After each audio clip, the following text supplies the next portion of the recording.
우리가 사업을 진행하는 데 있어서 여러분들한테 뭐 이렇게 막그 노하우를 전수하는 시간은 아닌데 제가 생각할 때 그 오늘 이 책을 저도 이제 준비하면서 읽다 보니까 그런 말이 나오더라고요. 그 싸움의 승패는 그 전장에 있는 장군의 막사 안에서 나온다. 그러니까 무슨 말이냐면은 그 막사 안에서 그 전쟁을 지휘하는 장군이 어떤 마인드를 갖고 있는가에 따라서 그 전쟁의 승패는 결정된다라는 말인 것 같아요. 그래서 제가 여러분들하고 같이 나누는 이 시간은 사실 제 개인적으로는 가장 소중한 시간이고 제가 그 말씀드린 것처럼 이거 우리 그룹이 성장하는 데 있어서 굉장히 핵심 성장 동력이 아닌가라는 생각을 저는 지울 수가 없습니다. 이런 것들을 갖다가 인식하지 못하면은 사업이 참 굉장히 힘들어질 것 같아요. 제가 화면 공유하고 시작을 해보도록 하겠습니다. 어, 저번에 이제 운영진 미팅 할 때 그 그룹장님들이 성공한 사람 7가지 습관 중에서 6번째 습관까지 했는데 7가지 그 마지막 습관 심신을 단련하라, 그 끊임없이 쇄신하라 이 부분이었는데 어, 처음부터 끝까지 싹 다 한번 훑어서 마무리를 하라고 그러셔갖고 제가 오늘 그 전체적으로 책을 갖다 같이 한번 나눠보도록 하겠습니다. 어, 자, 잠시만 기다려 주십시오.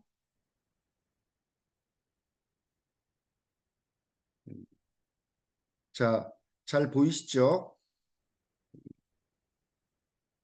자, 해강그룹, 해강그룹 핵심 성장 동력 중독서 미팅이라고 제가 제목을 정했어요. 예. 왼쪽에 보시면 성공한 사람의 7가지 습관. 이게 책 안 보신 분들은 모르시겠지만 이게 진짜 굉장히 두꺼워서 벽에로 사용해도 상관없어요. 자, 이 첫 번째 이제 그 습관 1에 들어가기 전에 내면으로부터 시작하라라고 이제 나와 있는데 여기에서 이제 제가 여러분들과 정말 진지하게 나누고 싶은 것은 뭐냐면 성격 윤리와 성품 윤리에 대해서 우리가 짚고 넘어가야 된다라고 말씀을 드리는 거예요. 성격 윤리라는 것은 외적 성격을 중요하게 생각하는 윤리, 그리고 성품 윤리는 내적 성품을 중요하게 생각하는 윤리, 이게 성격 윤리와 성품 윤리인데 여기에서 이제 이 책에서는 이렇게 나와 있습니다. 1776년 이래 미국에서 출간된 성공과 관련된 문헌들에 대해 자기계발, 대중심리학, 자기수련 등과 같은 분야의 책, 논문, 수필 등을 수백 권 살펴보았다. 이 조사를 통해 자유롭고 민주적인 사람들이 성공적인 삶의 열쇠라고 여기는 것의 실체를 확실히 알게 되었다. 최근 50년간의 성공 관련 문헌 대부분에 피상적 해결책만을 제시하고 있다는 사실을 다시 말해 그러한 문헌에는 주로 사회적 이미지한 의식, 다양한 기법, 응급처치식 대응책들만이 가득 차 있다. 즉, 급박한 문제를 해결하기 위해 아스피린이나 주고 붕대나 감아주는 식의 처방이 제시되어 있다. 그러한 처방은 사태가 일시적으로 해결되는 것처럼 보이게 하나 근본적이고 만성적인 문제점들을 방치함으로써 시간이 지남에 따라 상태를 더욱 악화시키는 것이다. 이와는 대조적으로 지금까지 얘기한 건 요 근래를 얘기하는 거예요. 이와는 아주 대조적으로 미국 건국 후 처음 150년 동안 나온 대부분의 문헌들은 성공의 기초를 이루는 특성들을 내적 성품 중심의 사고에 초점을 맞추고 있다. 여기에서는 언행일치나 겸손, 충성, 절제, 용기, 정의, 인내, 근면, 소박, 수수함, 황금률과 같은 덕목을 강조한다. 대표적 문헌으로 벤자민 프랭클린의 자서전을 들 수 있다. 그의 자서전은 자신의 본성 깊은 곳에 감추어진 내면적 원칙과 실제 행동으로 나타나는 습관을 통합하려고 노력하는 한 인간의 모습을 다루고 있다. 성품 중심의 사고는 효과적인 삶을 가능하게 해주는 기본적인 원칙들이 있으며 이 원칙을 배워서 자신의 기본적인 성품과 결합해 갈 수 있는 사람만이 진정한 성공과 지속적인 행복을 성취할 수 있다고 본다. 자, 그래서 제1차 세계대전 직후부터 성공을 가져오는 시각이 내적 성품에서 외적 성격 중심의 사고로 바뀌었다는 것입니다. 이러한 시각은 대인관계를 원활하게 해주는 성격, 대중적 이미지, 태도, 행동, 기법과 기술 등이 성공에 더 크게 작용한다고 본다. 이 같은 외적 성격을 중시하는 시각은 근본적으로 두 가지 방향으로 나뉘어진다. 하나는 개인 및 대중을 상대할 때 필요한 각종 기법이고 다른 하나는 적극적인 사고방식이다. 이러한 사고의 일면은 다음과 같은 경고들로 표현되는데 이러한 경고는 사람을 분발케 해서 대단히 효과적인 경우도 있다. 당신이 가진 태도가 당신이 높은 지위에 도달할 수 있을지 여부를 결정한다. 찌푸린 얼굴보다 미소 띈 얼굴이 더 많은 친구를 얻는다. 사람이 마음을 먹고 신념을 가지면 무엇이든 성취해낼 수 있다. 바로 지금 제가 말씀드린 이러한 것들이 요즘 세대에 유행하고 있는 그 성공학 서적에 다 나와 있는 거예요. 적극적 사고 방식이라든지 신념의 마력이라든지 이런 것들이 있는데 외적 성격 중심의 접근법은 명백히 조작적이며 심지어는 기만적인 측면을 가지고 있다. 다시 말해 다른 사람이 자신을 좋아하도록 만들기 위해 술수를 쓰게 되고 자신의 목적을 달성하기 위해 다른 사람의 취미에 관심이 많은 것처럼 위장하기도 하며 경우에 따라서는 마치 권력이나 재력을 가진 듯이 보이도록 하거나 다른 사람에게 위협적인 수단을 쓰기도 한다. 이 같은 문헌 중 어떤 것은 내적 성품을 성공의 요소로 보기도 하나 내적 성품을 근본이 되고 기폭제가 되는 것으로 인식하지 않고 일반 특성 중의 하나로만 간주한다. 그 결과 내적 성품에 관한 언급은 구색만 갖추는데 불과하고 실제로 강조된 것은 당장 효과를 내는 임시 변통의 영향력 행사 기법이나 권력 획득 전략, 커뮤니케이션 기술, 적극적 태도 같은 것들이었다. 그래서 이 같은 외적 성격 중심의 사고라는 것은 그 밑바탕에 그 내적 성품이 수반되지 않으면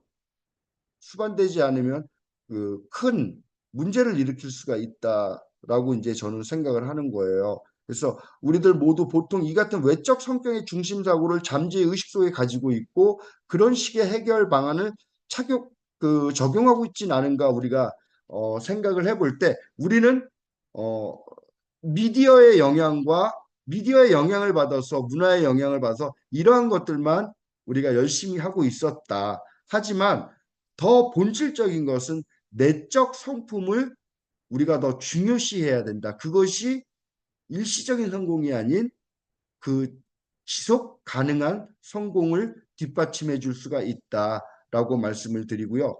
그 다음에 나오는 게 이제 1차적 강점과 2차적 강점에 대해서 이제 얘기하고 있어요. 자, 1차적 강점이라는 건 뭐냐면은 이것도 지금 얘기한 그 요런 부분이에요. 1차적 강점이 성격 윤리. 그러니까 이게 기술적인 부분, 외적으로 나타나는 게 1차적 강점이다. 그러니까 1차적 강점과 2차적 강점의 차이에 대해서 이제 제가 정리해 놓은 걸 보시면은 성품이 결점투성이고 이중적이고 불성실한 사람이 자신이 원하는 대로 다른 사람들을 행동하게 하고 이전보다 좀 더 열심히 일하게 하고 더 큰 동기를 가지게 하며 자신을 좋아하게 하고 나아가 서로가 좋은 관계를 갖도록 하기 위해 각종 전략과 기법을 사용한다면 이는 장기적으로 실패할 수밖에 없다.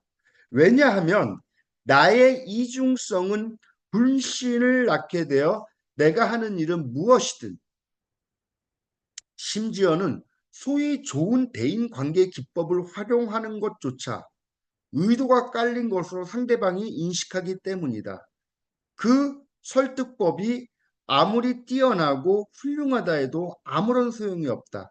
따라서 신뢰와 믿음이 없다면 지속적인 성공의 토대가 없는 셈이다. 기본적으로 선한 성품을 갖추고 있을 때 이 같은 기법도 쓸모 있게 된다. 이게 여러분들 우리가 사업을 진행하는 데 있어서 이 굉장히 중요한 얘기입니다. 사업을 진행하면서 라인이 내려가면서 나중에 리더가 이러한 성품을 갖추지 못하게 되면은 나중에 그 라인이 굉장히 어려워져요. 왜 그러냐면은 여기에 지금 이런 말들이 나오잖아요. 어, 성품이 결점투성이고 이중적이고 불성실한 사람이 다른 사람들을 행동하게 하고 이전보다 좀 더 열심히 일하게 하고 더 큰 동기를 가지게 하며 막 이렇게 아무리 이렇게 어떠한 트릭을 쓴다 하더라도 스킬을 부린다 하더라도 그 옛말에 이런 말이 있지 않습니까? 노요지마력이요 일구견인심이라. 말은 먼 길을 달려봐야 그 말의 힘을 알 수가 있고 사람은 오랜 시간이 지나야 그 사람의 마음을 알 수가 있다. 우리는 장기적으로 가는 사업이기 때문에 나의 이러한 것들이 마음이 시간이 지나면 나타나게 돼서 그 라인이 사라지게 될 수도 있다. 이렇게 말씀을 드리면서 항상 성품이 먼저다. 이렇게 말씀을 드리겠습니다. 기법에만 치중한다는 것은 벼락치기로 공부하는 것과 같다. 그렇게 하면 때때로 괜찮은 성적을 얻을 수 있지만 배우고 있는 주제를 결코 완전히 이해할 수 없으며 지식에 기초한 지성을 갖추지 못한다. 그래서 벼락치기로 하는 것과 같은 우리의 사고를 버려야 된다. 이렇게 말씀을 드리고 싶습니다. 그래서 결국 깊은 성실성과 내적 성품의 근본적인 강인함이 없으면 인생에서 맞게 되는 여러 가지 도전으로 인한 위기 상황에서 내면의 동기와 의도가 드러나게 마련이며 단기적인 성공이 인간관계의 완전한 실패가 될 수밖에 없다. 2차적인 강점을 가진 사람들. 그러면 2차적인 강점은 뭐냐? 성격적인 재능으로 사회적 인정을 받는 사람들은 흔히 1차적인 강점, 즉 훌륭한 내적 성품을 갖지 못한 경우가 많다. 이 점은 그들이 가지는 모든 장기적인 대인 관계에서 이내 문제점으로 드러나게 된다. 예를 들어 직장의 동료나 부부 관계, 친구 관계나 자기 정체성의 위기를 겪고 있는 10대 자녀와의 관계 등에서 특히 그러하다. 그러니까 많은 부분들이 어, 이렇게 공감이 가실 거라고 생각이 됩니다. 그래서 가장 설득력 있게 의사 전달을 하는 것은 바로 내적 성품이다. 당신의 성품이 아주 큰 소리로 당신 자신을 대변해 주고 있기 때문에 당신이 하는 말은 내 귀에 잘 들리지 않습니다. 이렇게 에머슨의 말인데 여러분들이 이 책을 다 읽으셨으니까 여기 이 책에도 이제 그런 말이 나오거든요. 그 감정 계좌의 예익과 인출을 얘기하는 거예요. 내가 상대방에게 그 상대방 감정에 내가 얼마나 많은 잔고를 갖고 있는가에 따라서 내가 조그만 실수를 했을 때는 그분들이 그 상대방이 나를 뭐 그럴 수 있지라고 이해를 하지만 우리가 상대방에게 그 감정 계좌에 이게 잔고가 없다면은 조그만 실수 하나 하더라도 아유 저 녀석이 저러면 그렇지 저러면 저렇지. 내가 저럴 줄 알았다니까. 이렇게 해갖고 신뢰관계를 절대로 쌓을 수가 없다. 그래서 이런 부분들을 얘기하고 있는 거예요. 결국 우리의 어떤 말이나 행동보다 훨씬 더 설득력 있게 우리 자신을 전달해 주는 것은 성품이다. 성품. 모든 것이 성품이에요. 여러분들이 책을 좀 깊게 읽어보시면은 책을 깊게 읽어보시면 정말 대부분의 모든 성공학 서적이나 리더십 책에 보면은 가장 중요한 것은 성품이다. 성품이 성공을 만드는 가장 큰 토대이다라고 이렇게 얘기하고 있거든요. 우리 모두는 선 혹은 악을 행하는 놀라운 힘을 가지고 있는데 이것은 소리 없이 무의식적으로 보이지 않게 삶의 영향력을 행사한다. 이는 다름 아닌 자신의 진정한 모습의 반영이며 가식적으로 꾸며내는 모습은 아니다. 윌리엄 조지 조단이 이제 이렇게 얘기했어요. 그래서 아직 습관 1이 들어가기 전이에요. 습관 1이 들어가기 전에 내면으로부터 시작하라 하면서 이제 이 챕터는 이제 패러다임의 위력이라는 챕터에 대해서 나오는데 굉장히 중요한 부분이기 때문에 여러분과 같이 한번 나눠보도록 하겠습니다. 그러니까 나의 시각이 있고 또 다른 시각이 있다는 거예요.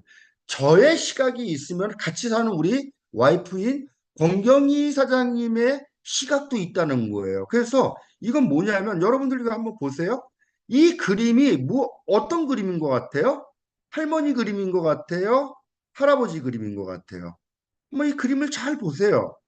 자, 이 그림도 한번 보세요. 이 그림을 봤어요, 우리는. 자, 이 그림도 봤고, 이 그림도 봤어요. 그러면 우리가 이 그림을 봤을 때, 그러면 이 세 번째 그림을 봤을 때, 우리가 이 그림을 뭘로 느껴진다는 거예요. 그 대부분 이걸 갖다가 처음 봤을 때 이게 아름다운 뭐 20대 후반의 아름다운 세련된 그 여성의 모습으로 보일 수도 있고 예쁜 여자의 모습으로 보일 수가 있어요. 그런데 여러분들이 이 그림을 먼저 이렇게 보고 나면은 이 그림에 의해서 영향을 받았기 때문에 이 그림을 자세히 이렇게 보시면은 자 보세요. 여기 이렇게 매브리코가 있고 여기 입이 있고 여기 눈이 있고 여기 턱이 있고요. 여기 이게 이렇게 자켓 같은 걸 입었죠. 이렇게 보시면은 아주 나이 많이 먹은 노파의 모습이 보이죠. 이건데 이 노파의 모습을 보시는 분도 있겠지만은 이게 20대 후반에 아주 아름다운 여인으로 보시는 분도 있어요. 그래서 이게 이와 같이 이게 먼저 본 그림의 영향을 받으며 또한 자기 입장에서는 분명하게 노파의 그림도 젊은 여인의 그림도 보였을 거예요, 여러분들이. 근데 이와 같이 우리는 어려서부터 부모와 가정 그리고 환경의 영향을 받으며 입력되고 조절된 자기 자신의 주관적 입장에서 사랑과 사물을 바라보게 된다. 이것을 우리가 한시도 잊으시면 안 된다고 저는 생각을 해요. 저도 이러한 학습을 하기 전에는 저도 우리 부모와 가정으로부터 이게 프로그래밍된 그러한 패러다임으로 사물을 바라봤어요. 이 세상을 바라본다는 것은요, 각자가 선글라스를 끼고 세상을 바라보는 것과 똑같아요. 노란색 선글라스를 끼고 세상을 바라보면요, 온통 노란색이에요. 빨간색 선글라스를 끼고 세상을 바라보면은 온통 빨간색이에요. 그렇듯이 우리가 자라온 가정이나 부모로부터 그 환경의 영향을 우리는 받았다. 이것을 우리가 인지를 하고 삶을 살아가고 사람과 사물을 바라볼 줄 알아야 된다라고 말씀을 드리겠습니다. 그 모든 일에는 항상 다른 관점이 존재하고 있음을 깨닫는 것은 대단히 중요합니다. 우리 자신이 사물을 분명하고 또 객관적으로 본다고 생각하는 것처럼 비록 보는 방식은 우리와 다르지만 다른 사람 역시 자신의 관점에서는 우리처럼 분명하고 객관적으로 본다는 확신하고 있다는 사실을 깨달아야 합니다. 이게 이성적으로는 이렇게 글로 이렇게 읽을 때는 아, 그래, 그럴 수 있어 라고 생각이 드는데 이게 또 막상 이게 현실적으로 부닥치면 그게 참 쉽지 않은 부분이에요.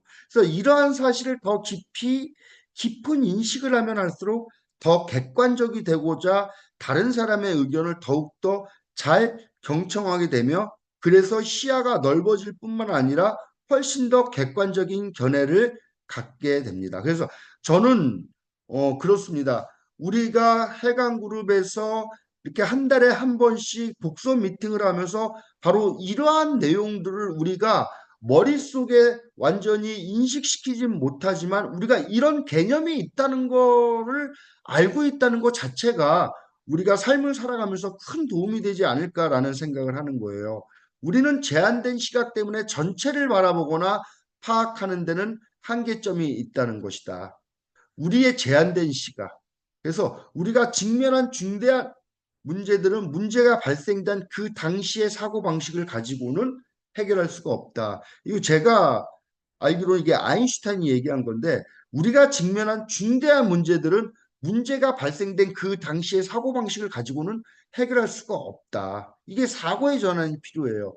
사업적으로 얘기하다 보면은 우리가 리크루팅을 하기 위해서 뭐 타 네트워크의 다른 회사의 리더들하고 얘기를 해 보면은 그 사람들은 자기 회사께 제일 좋다고 그러고 보상 플랜에 뭐 퍼펙트와 뭐 이런 거 막 얘기하잖아요. 그게 그 안에 갇혀 있어서 그 사고에 갇혀 있어서 거기밖에 생각을 못 하는 거였더라고요. 제가 그랬어요. 제가 그랬어요.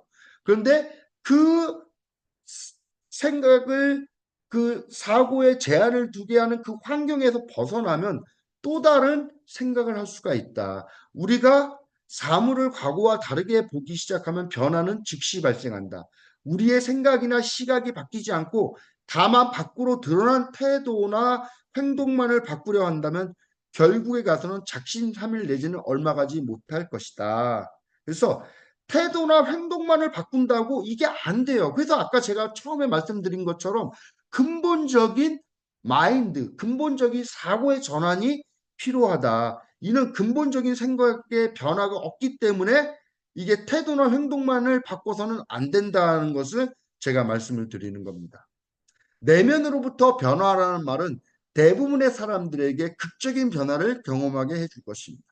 자, 내면으로부터 변화하고 패러다임의 변화는 다시 말하면 이런 거죠. 나의 시각이 있고 또 다른 시각이 있다. 그러면 원칙이라는 건 뭐냐? 원칙. 원칙이란 망망대해의 등대와 같은 것이다. 원칙들은 시간의 흐름과 관계없이 도도히 흐르고 있으며 한 사회를 구성하는 사람들이 이 원칙을 인정하고 순응하며 살아가는 정도에 따라 생존과 안정, 분열과 멸망으로 가는 길이 결정된다. 이것들은 우리 속에 존재하며 우리의 삶에 영향을 미칩니다. 그래서 제가 항상 원칙 중심의 조직 운영, 원칙 중심의 리더 양성, 뭐 이렇게 계속 원칙 중심을 얘기를 하는 거예요. 원칙 중심. 원칙이라는 것은 바뀌지가 않는 것이고, 원칙이라는 것은 다수결로 정할 수가 없는 것입니다. 여러분들 지금 우리가 각자 다 흩어져서 각자 집에 있고 어떠한 장소에 있지만 여러분 우리 마음의 눈으로 한번 생각을 한번 해봅시다. 우리 모두 눈을 감고 우리가 생각하는 북쪽을 한번 가리켜 보세요. 북쪽을. 이게 지금 우리가 랠리장에 300명 정도가 있는 이 랠리장에 우리 모두가 눈을 감고 각자가 생각하는 북쪽을 갖다가 손가락으로 가리킨다면 그 사람들이 다 똑같은 방향으로 손가락을 가리키겠어요? 각기 다른 방향으로 다 손가락을 가리킬 거 아닙니까? 그러면 그 북쪽은 어떻게 정해야 됩니까? 손가락이 제일 많이 가리키는 곳을 북쪽으로 정하는 겁니까? 아니면 모두 전원 일치가 다 북쪽을 저쪽으로 향했다고 가정해 보자고요. 그럼 거기가 북쪽입니까? 원칙은 그런 것이 아니라는 것이죠. 원칙은 나침반 같이 정확히 나침반이 가리키는 정북향, 거기가 북쪽이라는 것이죠. 그래서 원칙은 다수결로 정할 수도 없는 것이고, 그리고 변하지 않는 것이다. 이렇게 말씀을 드리는 거예요. 그러면 나의 생각과 원칙 사이에는 원칙이 위배되는 행동을 해가면서 성공적인 삶을 살려고 시도하는 것이 얼마나 어리석인 것인지를 생각해 보자는 거예요. 얼마나 어리석은 것인지. 제가 우리가 지금 사업을 하고 있으니까 사업적으로 이 말에 대해서 제가 같이 한번 부연 설명하자면 우리가 사업을 진행하는데 어떤 원칙이 있잖아요. 시스템이라는 원칙이 있어요. 그 시스템은 항상 정북향을 가리키고 있는 것이에요. 그래서 여러분들의 스폰서들은 그리고 여러분들의 리더 사장님들이 항상 시스템으로 이게 원칙이다라고 가리키는데 내가 필요하면 그것은 취하고 내가 지금 당장 필요하지 않으면은 취하지 않고 이런 사람들이 성공적인 삶을 살려고 시도하는 것이 얼마나 무모한 것인지 한번 생각을 해보자는 것이죠. 저는 그렇게 사업을 진행하시는 분들이 장기적으로 지속적인 성과를 내는 것을 보지 못했습니다. 또한 많은 사람들은 대다수가 가는 길이 맞다고 생각하며 따라가는 경향이 얼마나 많습니다. 그래서 그 북쪽, 여기는 남쪽이라고 썼는데 관계없이 나침판이 가리키는 것과 일치해야지 되는 것이다. 그게 북쪽이다. 그게 원칙이다. 그래서 자신을 변화시키기 이전에 다른 사람과의 관계 개선을 위해 노력하는 대부분의 것은 큰 의미가 없게 될 것입니다. 자신의 내면으로부터 자신의 내면으로부터의 변화를 위한 첫 발을 떼는 데는 자신의 자존심을 포기하는 것 그 이상의 필요가 요구될지도 모르는 거예요. 그래서 우리가 새로운 것, 새로운 사람으로 우리가 태어나기 위해서 우리가 이 사업을 하는 거예요, 본질적으로. 본질적으로 이 왼쪽 사분면에서 오른쪽 사분면으로 넘어가기 위해서 우리는 다시 태어난다. 다시 태어난다. 다시 태어나기 위해서는 우리의 자존심보다 더 심한 것도 우리가 포기를 할 수 있어야 된다라고 말씀을 드리고 싶고요.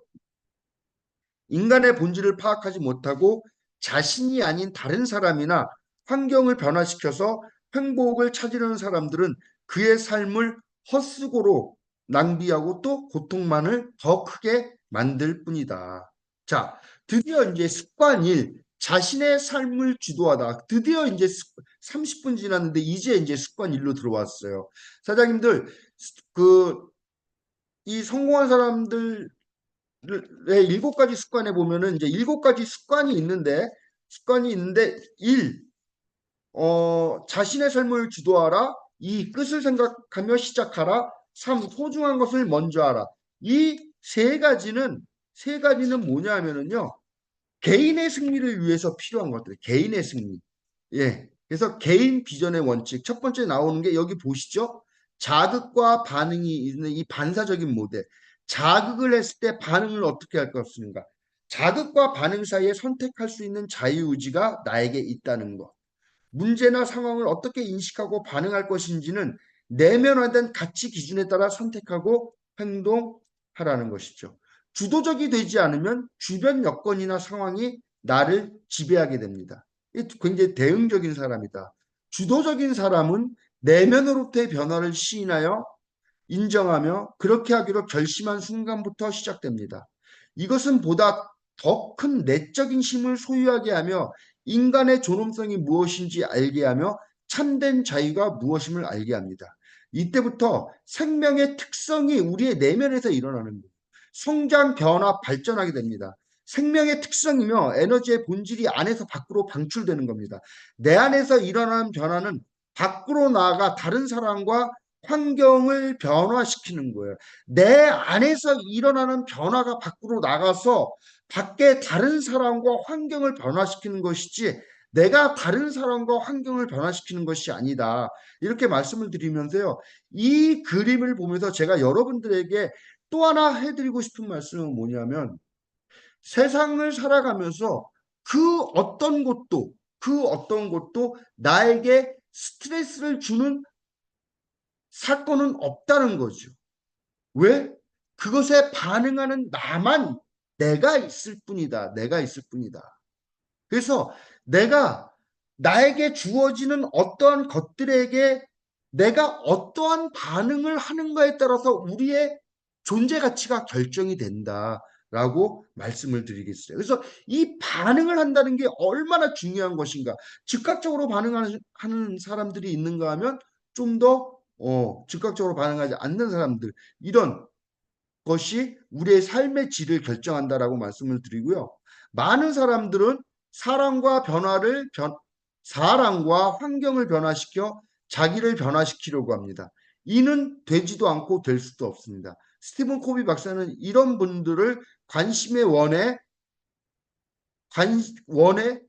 관심의 원에 관심을 두고 사는 사람이라고 합니다. 사랑도 안에서 밖으로 방출되는 것이지 사랑을 이렇게 뭐 받아본 사람이 안에서 사랑이 나가는 것이지 사랑을 받아보지도 못한 아이들이 사랑하지는 못하더라고요. 그러나 많은 사람들은 상대가 나에게 해주면 하겠다는 생각을 갖고 있지 않습니까? 우리가 뭐든지 내가 먼저 한번 받으면 내가 주겠다라고 생각을 하는데 그런 게 아니라고 얘기하고 있는 것입니다. 그러므로 만일 문제가 외부에 있다고 생각하는 그 생각 자체가 바로 큰 문제입니다. 우리가 사업을 진행하는데 내 사업이 뜻대로 안 된다. 그 사업이 잘 안 되는데 그 사업이 잘 안 되는 그 문제가 외부에 있다고 생각하는 그 생각 자체가 바로 큰 문제라는 것이죠. 주도적인 사람은 고난과 난관 등 가장 힘들고 어렵게 만드는 환경이나 사람을 통하여 내면적 힘을 강화시키며 사람들에게 인내하게 되며 장차 닥칠 어려운 여건을 다스릴 수 있는 능력을 갖게 되며 자신과 다른 사람과 세상을 바라보는 전반적인 가치 기준을 새롭게 개선시켜주고 확대시켜줍니다. 조개 속에 진주가 탄생하는 것은 일물질이 들어올 때 그것을 계속적으로 품어 안아서 나중에 시간이 되면 그것이 이물질이 진주가 되지 않습니까? 바로 그러한 말을 하는 것이다 라고 말씀을 드릴게요. 자, 습관이 목표를 확립하고 행동하라. 먼저 주도적인, 즉 내면의 깊이를 불변하는 중거 체계, 즉 인생 가이드를 갖고 있지 않으면 오늘날처럼 급변하는 환경에서 대처해 나가며 살아가기가 쉽지 않다.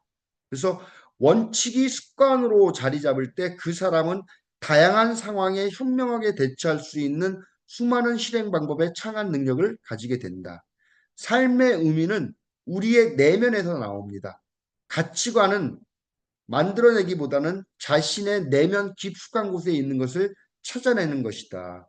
깊은 성찰과 주의 깊은 분석을 통해서 심오한 생각을 표현해 보십시오. 가치관이 생긴 후에 비전과 목표를 비전과 목 비전과 목표를 세우게 된다. 진정으로 되고 싶고 또 하고 싶은 것을 찾으려면 사람은 숙연해지고 경건해진다. 왜냐하면 오늘이나 내일의 일이 아닌 먼 장래의 일을 생각해 보아야 하기 때문이다.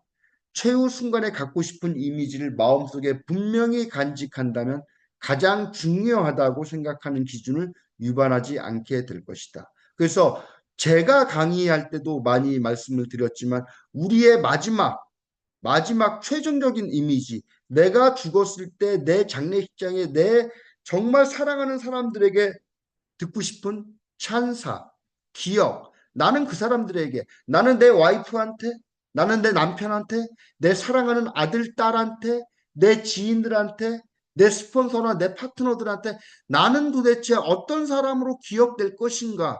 라고 그것을 명확히 하면 삶의 큰 목표점이 정해질 것이다. 그래서 비전과 분명한 목표가 없다면 아이를 대하는 태도, 생각과는 달리 당장에 거슬리는 행동에만 반응하게 된다. 이게 분명한 이게 비전이 없어. 아이들에 대해서 내 아이에 대해서 비전이 없는 사람들은 아이한테도 막 합니다. 그 아이가 나중에 자라서 어떤 아이가 될 줄 몰라요, 우리는.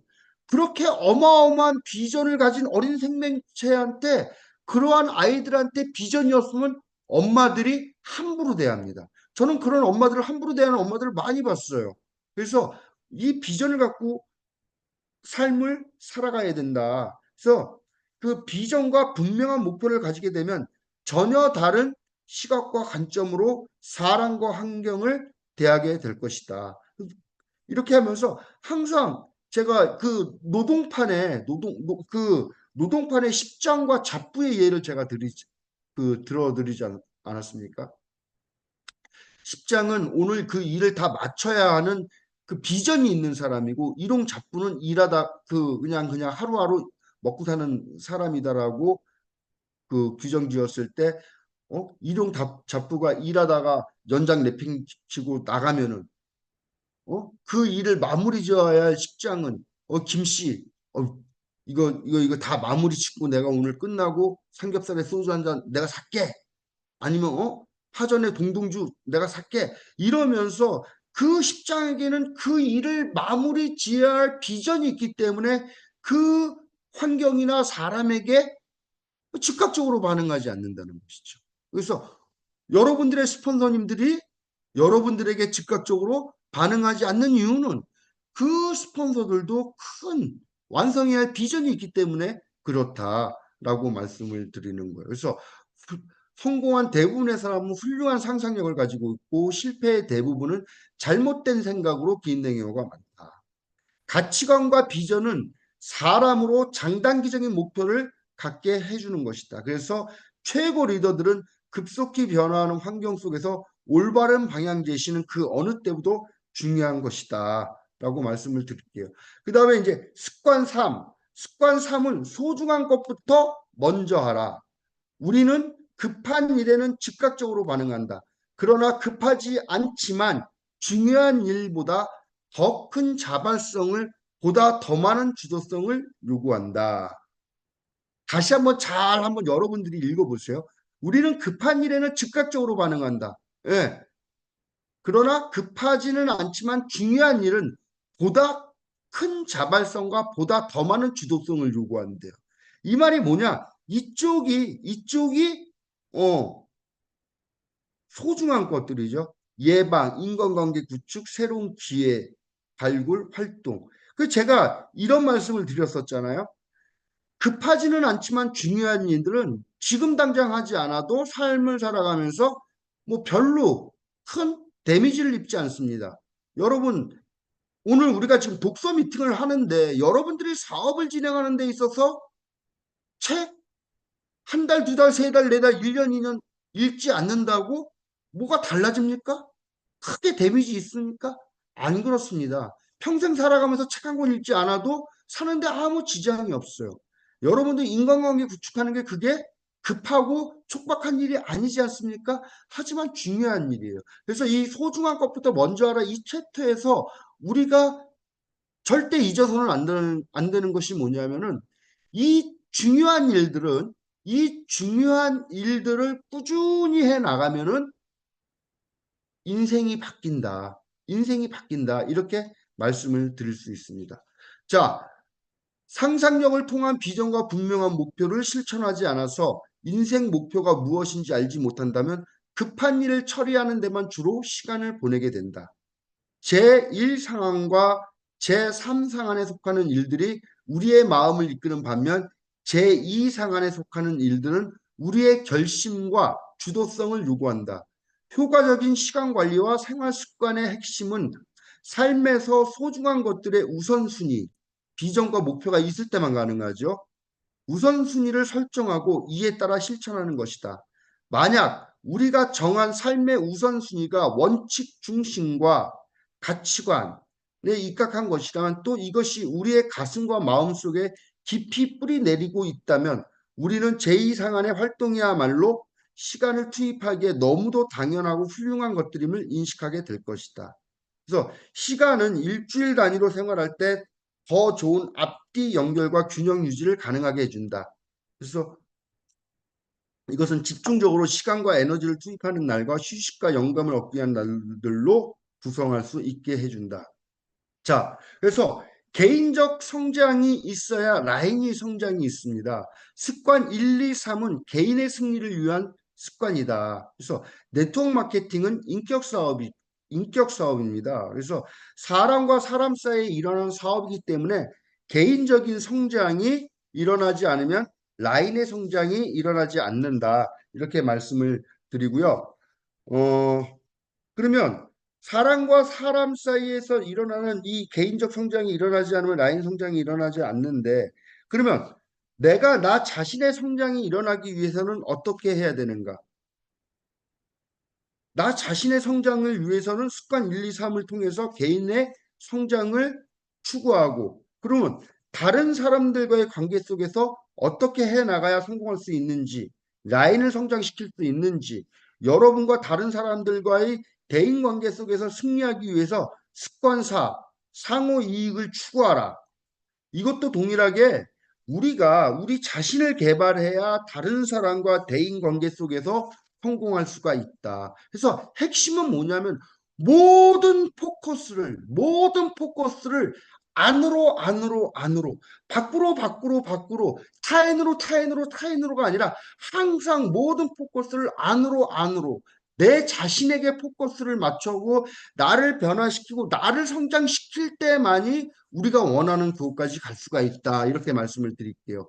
습관 4는 상호 이익을 추구하라. 자기 자신을 개발해야 대인관계에서 성공할 수 있다. 만일 진정한 독립심을 갖고자 하는 의지가 없다면 대인관계의 기술을 개발하려고 한다는 자체가 좋은 결과를 만들 수 없게 됩니다. 관계 형성의 시작점은 우리 자신의 내면으로부터 변화하며 영향력의 원으로 성품의 기초에서 시작됩니다. 많은 사람들이 경쟁이란 시각으로부터 협동이란 열매를 맺으려고 노력합니다. 그러나 생각을 바꾸지 않고는 결실과 열매를 맺을 수가 없습니다. 홀로서기가 가능한 사람도 상호 의존적 단계로 생각이 승화되어야 합니다. 여러분들 많은 리더들이 독립이 가능합니다. 혼자서 너무너무 잘합니다. 하지만 그거를 아셔야 됩니다. 내가 독립적으로 내가 다 할 수 있지라도 그거보다 상위의 단계가 상호 의존적 단계라는 것을 여러분들이 인식하셔야 된다라고 말씀을 드리는 거예요. 승승식 사고방식과 해결 방안을 가지려 한다면은 인생을 경쟁의 장으로 보는 것이 아니라 협력의 장으로 보는 데서 나와야 한다. 자, 나의 장점과 상대방의 장점이 모아지면 더 나은 방식, 제3에 대한 창조적 대안이 있음을 굳게 믿는 데서 나온다는 거죠. 그래서 우리가 우리 많은 사장님, 우리 리더 사장님들이 강의도 하고 많은 리더 사장님들이 어떠한 방향을 제시하고 이렇게 하고 있어요. 그런데 이런 거예요. 그 내가 사업을 진행하는 이 방식만이 최고다라는 생각을 하면 안 된다는 거죠. 내가 내가 이거를 잘하면은 나의 장점이 있으면은 또 다른 사람들의 장점도 있고 이 장점과 이 장점이 모아져서 이게 융합이 되면 더 나은 방법이 나올 수가 있다는 것이죠. 그래서 모든 사람에게 모든 것이 넉넉하게 돌아갈 것을 확신하는 데서 나옵니다. 그런데 대부분의 사람들은 나면서부터 승패식 사고에 깊이 물들게 되죠. 예를 들어서 부모로부터 우리 클 때 저는 삼남매인데 클 때 내 동생이 공부를 잘하고 난 공부를 못했는데 공부 잘하면은 이뻐해 주는 거야. 아빠 엄마가. 그러, 그러면 이게 어려서부터 이 가정에서부터 승패식 사고방식이 자리를 잡게 된다는 것이죠. 조건 없는 사랑을 받고 자라야 되는데. 예. 그래서 그 가치 판단이 자신의 내부에 있는 것이 아니라 외부의 다른 누군가와 비교되거나 어떤 가치와의 비교를 통해서 결정되는 것이다. 이렇게 말씀을 드리고요. 또한 학교 교육도 사람들을 다른 사람과 비교하여 평가하지 않습니까? 협력이 아닌 경쟁이 교육 과정의 핵심을 이루고 있다. 또 하나는 운동 시합이다. 인생을 하나의 커다란 게임으로 보도록 강화시킵니다. 그래서 우리는 항상 잘하면서 항상 1등이 돼야 되고 남을 이겨야 되고 삶이 얼마나 고단한데 이 정글의 법칙이 존재하는 이 사회에서 강하지 않으면 살아남지 못한다. 이런 말을 많이 들으면서 살았는데, 물론 경쟁이 심하고 신뢰감이 결여된 상황에서 승패식일 수도 있겠죠. 하지만 인생의 대부분은 독립적이 아닌 상호 의존적인 것이 실체인 것이다. 우리는 자신과 다른 사람들 간의 협력 여부에 따라 원하는 성과가 이루어지는 것입니다.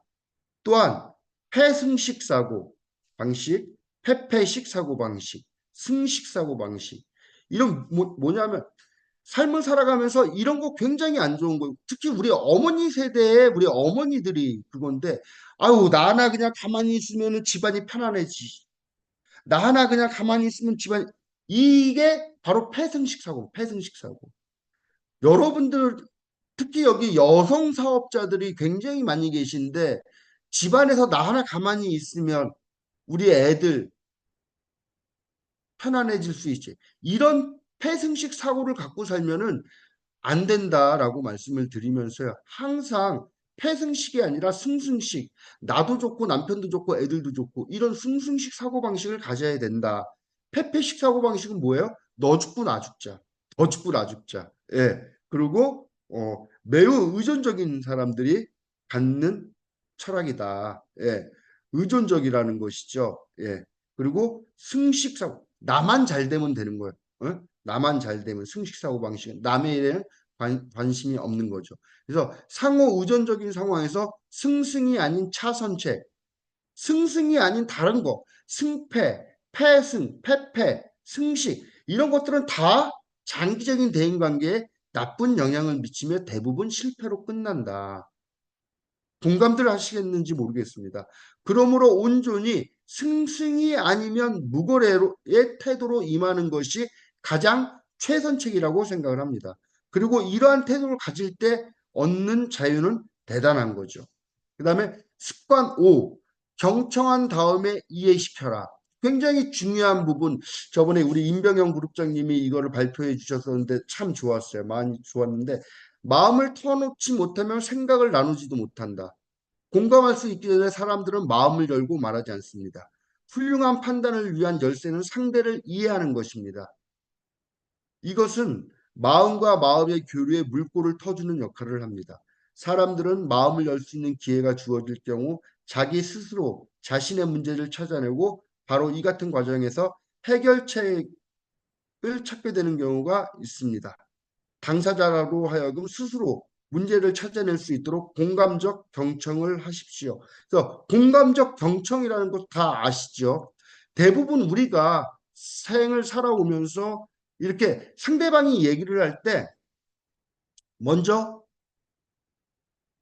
그것을 다 들으려고 그러지 않잖아.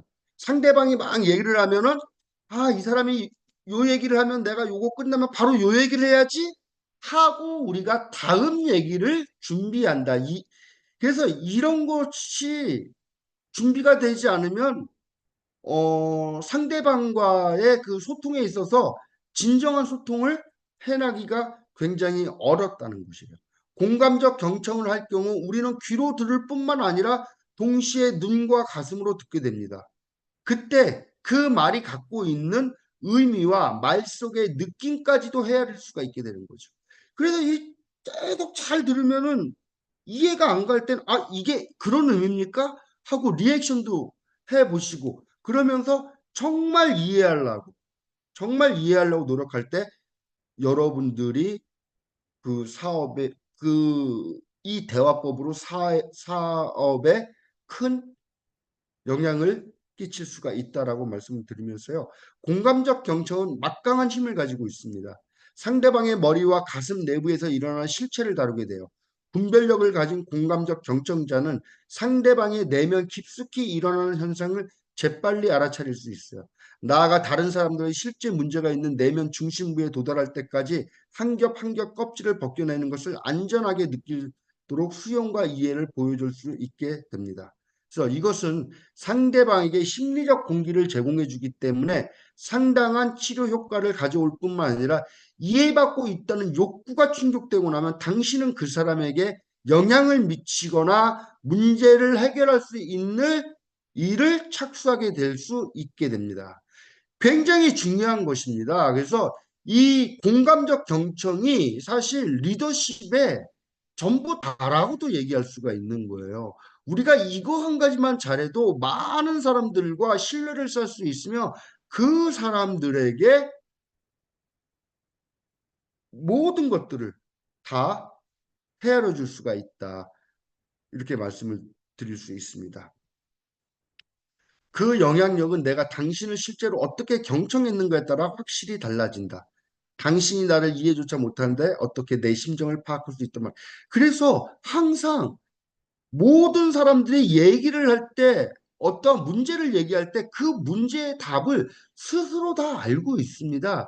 단지 나의 문제점을 들어줄 사람이 필요한 것이에요. 그 나의 문제점, 나의 힘듦, 나의 고민, 이것을 갖다가 들어줄 사람이 없을 때 많은 사람들이 자살을 하는 것이죠. 그래서 이 커뮤니케이션이 굉장히 중요한 것이다. 그래서 이렇게 말씀드리면서 습관 4, 5, 그다음에 습관 6, 시너지를 창출하라. 그러니까 시너지의 본질은 차이점을 인정하며 가치 있게 여기며 존중하며 서로가 상호 보완하는 데서 나온다. 사람들의 정신적, 감정적, 심리적 차이점 등을 소중히 여기는 것이다. 시너지가 이루어지기 위해서는 서로가 친숙해지도록 만들어야 합니다. 친교를 통해서 교제가 이루어지도록 각자의 취미와 비전, 목표, 관심, 배경, 가치관과 시각 등을 서로 파악할 수 있도록 멍석을 깔아줘야 합니다. 시너지를 창출하기 위해서는 서로 친해져야 됩니다. 그 얘기를 제가 예시를 들어놓은 거예요. 친해져야 돼요. 뭐 친해지려면 어떻게 해야 돼요? 많이 만나야 됩니다. 그래서 여러분들 우리 해강 그룹에는 참 좋은 문화가 있는데 항상 스폰서 파트너 같이 밥 먹고 같이 차도 마시고 이렇게 많이 만나는 자리를 마련하셔야 되고 부업자라 할지라도 일주일에 한 번은 꼭 만나는 자리, 그런 미팅 자리를 마련하셔야 됩니다. 그러면 시너지가 작동되면 어떻게 되느냐? 신뢰의 정신과 안전의 느낌이 서로 사람들로 마음의 문을 활짝 열게 합니다. 사람들의 마음을 활짝 열게 해요. 진정으로 마음을 열게 되면 서로의 관점과 아이디어를 나누고 배우고 경청하게 되며 지적인 교류와 창의적인 정신, 더 나아가 상상력까지 나눌 수 있게 되고 완전히 새로운 시나리오를 창조해내기 시작합니다. 그래서 사람들이 일단 진정한 시너지를 경험하고 나면 과거와는 완전히 달라진다. 마치 한 집단이 낡은 패러다임의 각본을 버리고 새로운 각본을 쓰자고 동의하는 것과 같다. 시너지는 사람들이 내면에 갖고 있는 가장 큰 힘에 촉매작용을 하고 통합하고 방출시킨다라고 이렇게 하면서 습관 4, 5, 6은 뭐냐면은 대인관계에서 승리하는 이런 부분들을 이제 얘기를 한 것입니다. 자, 마지막 이제 오늘 습관 7, 심신을 단련하라. 습관 1, 자신의 삶을 주도하라. 습관 2, 끝을 생각하며 시작하라. 습관 4, 소중한 것을 먼저 하라. 이것은 개인의 승리였던 부분이고, 습관 4, 승승을 생각하라. 습관 5, 먼저 이해하고 다음에 이해시켜라. 그다음에 습관 6, 시너지를 내라. 이거는 대인 관계의 승리고, 나머지 이 마지막 습관 7, 심신을 단련하라. 습관 7은 개인적 생산 능력입니다. 이것은 우리가 가진 최대의 자산인 자기 자신을 유지하고 향상시키는 역할을 합니다. 우리가 가진 본질의 네 가지 차원, 신체적, 영적, 정신적, 지적, 사회적, 감정적 차원을 쇄신하라는 것이죠. 그래서 당신이 산에서 열심히 나무를 베고 있는 사람을 우연히 만났다고 하죠. 무엇을 하고 계십니까? 보면 모르고 이 나무를 베려고 톱질하고 있는 중이요. 라고 그 사람이 대답한다. 매우 지쳐 보이는군요. 얼마나 오랫동안 나무를 베었습니까? 당신이 큰 소리를 묻는다. 그가 대답하기를 5시간 이상 이 일을 했소. 나는 지쳤소. 무척 힘들이요. 그러면 잠시 시간을 내서 톱날을 가는 것이 어떻습니까? 라고 당신이 묻는다. 그게 일을 훨씬 빠르게 할 겁니다. 내겐 톱날 갈 시간이 없어요. 그 사람이 단호하게 말한다. 왜냐하면 나는 톱질하는데 너무 바쁘기 때문이죠. 이런 얘기 많이 들어보셨죠. 근데 이게 과연 내 인생에, 내 삶에 나는 지금 어떻게 하고 있는지 우리가 지금 오늘 이제 이 챕터에서 한번 나눠보도록 하겠습니다. 습관 7은 자기 쇄신, 즉 재충전을 위해 톱날을 가는 시간을 할애하는 것입니다. 톱질과 톱날 가는 시간. 그래서 끊임없이 쇄신하라는 것은 기본적으로 이 네 가지 동기를 표현하는 거예요. 신체적, 정신적, 그 다음에 신체적, 정신적, 감정적, 그 다음 사회적. 요거를 쇄신하는 거죠. 그래서 제가 한번 읽어 드릴게요. 자, 끊임없이 쇄신하라. 여기 이게 제가 어, 끊임없이 쇄신하라는 기본적으로 이상의 네 가지를 표현하는 것이다. 이것은 우리가 현명하고 균형적인 방법을 사용해 규칙적이고 일관되게 본질에 해당하는 네 가지 차원 모두를 달려람을 의미한다. 그런데 이를 행하기 위해선 반드시 주도적이 되어야 한다. 톱날을 가는데 시간을 보내는 것, 즉 심신을 단련하는 것은 명백히 제2사품에 속하는 활동이며 제2사분면의 활동들은 내적 의지를 요구한다. 이렇게 나와 있습니다. 그래서 신체적 차원 하루에 30분, 적어도 이틀에 30분 정도 운동을 해야 운동을 많이들 하고 계시죠. 그래서 이 시간이 일주일에 다른 162에서 165시간에 끼치는 영향과 얻어지는 커다란 이익을 고려할 때 결코 무리한 시간이 아니다. 그러나 정신적 차원의 쇄신, 톱날을 가는 거죠. 독서를 하고 위대한 사상을 접하는 것은 시각과 견해를 넓혀주며 글을 쓰는 것은 분명하게 생각해야 하는 정신적 명료성, 상황을 정확하게 파악하고 판단하는 데 도움을 주며 효과적으로 이해시키는 능력을 증진시켜 줍니다. 그래서 어 그래서 그다음에 이제 영적 차원이라는 것은 인생의 치열한 전쟁은 영혼이란 고요한 방에서 매일매일 이루어진다. 즉 내면의 갈등을 일으키는 문제들을 해결한다면 내적인 안정과 평온함을 느낄 것이며 삶의 의미도 더욱 확실하게 될 것입니다. 마음의 긴장이 풀리고 여유가 생기면 영감이 떠오르고 지혜가 찾아옵니다. 그러기 위해선 양심의 꺼리낌이 없고 양심의 순종함으로써 내적인 자유를 경험케 되는 것은 대단히 중요합니다. 그래서 운동선수에게는 신경훈련과 근육훈련이 필수적이고 학자에게는 정신훈련이 중요한 것처럼 성공적인 사람에게는 양심에 대한 훈련이 절대적으로 필요합니다. 양심의 소리는 매우 갸냘퍼서 짓눌러 버리기는 쉽다. 그러나 너무도 분명하여 결코 잘못 들을 수는 없다. 내적인 마음의 안정은 우리의 삶이 올바른 원칙과 가치관과 일치할 때라야 비로소 이루어지며 이것이 우리의 정신과 마음 깊숙이 자리를 잡고 닷을 내리고 있을 때 다양한 환경에 흔들리지 않고 지혜롭게 잘 대처해 나갈 수 있게 됩니다. 영적 차원을 위하여 경전을 읽거나 문학이나 음악의 심취, 자연과 함께하는 이는 우리에게 영감을 주고 자신을 향상시키는 원천이 됩니다. 이는 미래의 비전과 분명한 목표를 갖도록 상상력을 발휘하게 해주며 고유한 사명을 규명시켜주며 중심을 올바른 원칙에 둘 수 있는 능력도 증진시켜줍니다. 또한 가치관과 나의 시각을 인식할 수 있는 능력도 증진시켜주며 나아가서 인생 각본을 쓸 수 있는 능력도 증진시켜줍니다. 하루에 최소한 1시간 정도를 신체적, 영적, 정신적 차원에서 톱날을 간다는 것은 매일의 개인적 승리와 자신과의 싸움에서 승리하도록 이끌어줍니다. 가치와 성과면에서 매일의 개인적 승리를 위해 1시간씩 투자하는 것은 어느 무엇보다 중요합니다. 이는 시간의 질과 효과성을 크게 증진시켜주며 의사결정과 대인관계에서도 크게 영향을 미칩니다. 이 매일의 개인적 승리, 즉 쇄신의 시간도 매일의 대인관계 승을 위한 기초가 되는 것이죠. 그래서 대인 관계에서 승리하기 위해서는 먼저 개인의 승리가 있어야 된다. 이렇게 말씀을 드리면서 사회 감정적 차원은 습관 4, 5, 6에서 얻어지는 성공의 여부로 주로 지적 수준이 아니라 감정의 문제에 달려 있다. 그래서 이것이 우리의 개인적인 안정감과 깊은 관계를 가지고 있다는 것이다. 우리가 지적으로 아주 높은 수준에 있다 할지라도 감정적으로 불안정하다면 다른 생각을 가진 사람을 대상으로 습관 4, 5, 6을 실행하기엔 대단히 어려움을 겪게 됩니다.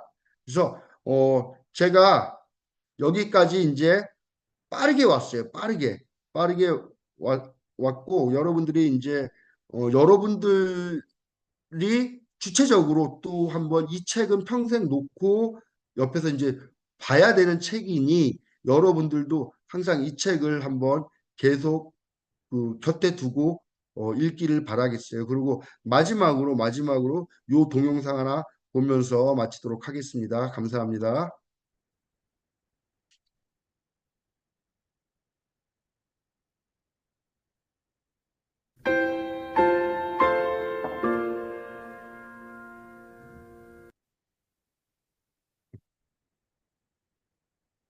죄송합니다. 어? 왜?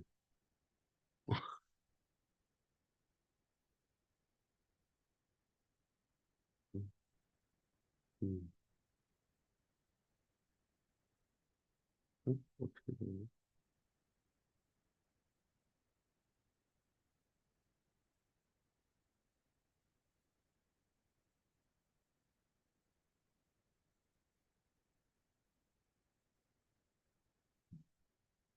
다시 해볼게요.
감사합니다. 오늘 제 발표 여기서 마치도록 하겠습니다. 감사합니다.